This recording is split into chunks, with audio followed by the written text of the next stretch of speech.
ಜಾತಿ ಗಣತಿ ವರದಿಗೆ ಯತ್ನಾಳ್ ಕೆಂಡಾಮಂಡಲರಾಗಿದ್ದಾರೆ. ಹಿಂದೂಗಳನ್ನ ಒಡೆಯೋದಕ್ಕೆ ವ್ಯವಸ್ಥಿತ ಸಂಚಿತು ಅಂತ ಹೇಳಿದ್ದಾರೆ ಯತ್ನಾಳ್.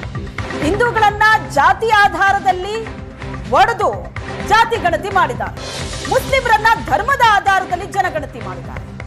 ಮುಸ್ಲಿಮರನ್ನು ಕೂಡ ಧರ್ಮದ ಆಧಾರದಲ್ಲಿ ಕನ್ಸಿಡರ್ ಮಾಡ್ತೀರಿ ಅಂದ್ರೆ ಹಿಂದೂಗಳನ್ನು ಕೂಡ ಒಂದೇ ಧರ್ಮ ಅನ್ನೋ ಆಧಾರದಲ್ಲಿ ಕನ್ಸಿಡರ್ ಮಾಡಿ. ಯಾಕೆ ಜಾತಿ ಒಳಜಾತಿ ಉಪಜಾತಿ ಹಂಚಿಕೆ ಮಾಡಿದಿರಿ ಅನ್ನೋದು ಈಗ ಇರುವಂತಹ ಪ್ರಶ್ನೆ. ಇದನ್ನೇ ಯತ್ನಾಳ್ ಪ್ರಶ್ನೆ ಮಾಡಿದ್ದಾರೆ. ಮುಸ್ಲಿಮರಿಗೆ ಅಲ್ಪಸಂಖ್ಯಾತ ಸ್ಥಾನಮಾನ ಯಾಕೆ ಅಂತ ಕೇಳಿದ್ದಾರೆ ಯತ್ನಾಳ್. ಕಡಿಮೆ ಜನಸಂಖ್ಯೆಯ ಬ್ರಾಹ್ಮಣ ಜೈನರು ಅಲ್ಪಸಂಖ್ಯಾತರಾಗ್ಲಿ ಅಂತ ಯತ್ನಾಳ್ ಸ್ಟೇಟ್ಮೆಂಟ್ ಕೊಟ್ಟಿದ್ದಾರೆ. ಹಿಂದೂಗಳನ್ನ ಒಡೆಯೋದಕ್ಕೆ ಒಂದು ವ್ಯವಸ್ಥಿತವಾದ ಸಂಚು ಇದು ಅಂತ ಯತ್ನಾಳ್ ಆರೋಪ ಮಾಡಿದ್ದಾರೆ. ರಾಜ್ಯ ಸರ್ಕಾರದ ಜಾತಿ ಗಣತಿ ವರದಿಗೆ ಯತ್ನಾಳ್ ಕೌಂಟರ್ ಕೊಟ್ಟಿದ್ದಾರೆ. ಮುಸ್ಲಿಮರೊಳಗೂ ಹೊಡಿರಲ್ಲ.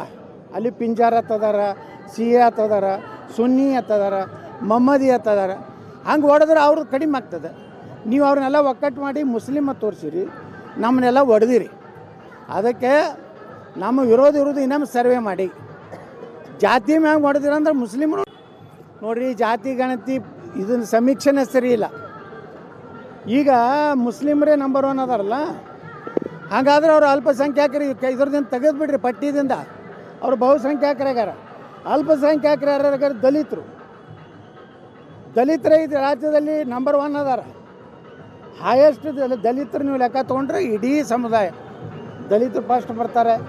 ಕುರುಬ ಜನಾಂಗ ಹಾಲಮತ ಅವ್ರು ದೊಡ್ಡ ಸಮಾಜ ಇದೆ. ಅಲ್ಲಿದಿಂದ ಲಿಂಗಾಯತರು ಬರ್ತಾರೆ, ಅಲ್ಲಿದಿಂದ ಒಕ್ಕಲಿಗರು, ಅಲ್ಲಿಂದ ಸಣ್ಣ ಪುಟ್ಟ ನಮ್ಮ ಮರಾಠ ಸಮಾಜ, ಕ್ಷತ್ರಿಯ ಸಮಾಜಗಳು, ಹೀಗೆಲ್ಲ ಬ್ರಾಹ್ಮಣ ಸಮಾಜ. ಈಗ ಅಲ್ಪಸಂಖ್ಯಾತ ಯಾರಿಗೆ ಸಿಗಬೇಕು? ಬ್ರಾಹ್ಮಣರಿಗೆ ಸಿಗಬೇಕು, 2% ಅದಾರ. ಮರಾಠರಿಗೆ ಸಿಗಬೇಕು, ಈ ಬೌದ್ಧರಿಗೆ ಸಿಗಬೇಕು, ಕ್ರಿಶ್ಚಿಯನ್ರಿಗೆ ಸಿಗಬೇಕು, ಮುಸ್ಲಿಮರು.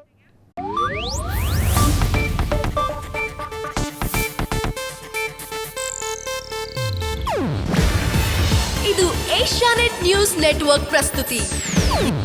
ನೀವು ನೋಡ್ತಿದ್ದೀರಾ ಏಷ್ಯಾನೆಟ್ ಸುವರ್ಣ ನ್ಯೂಸ್.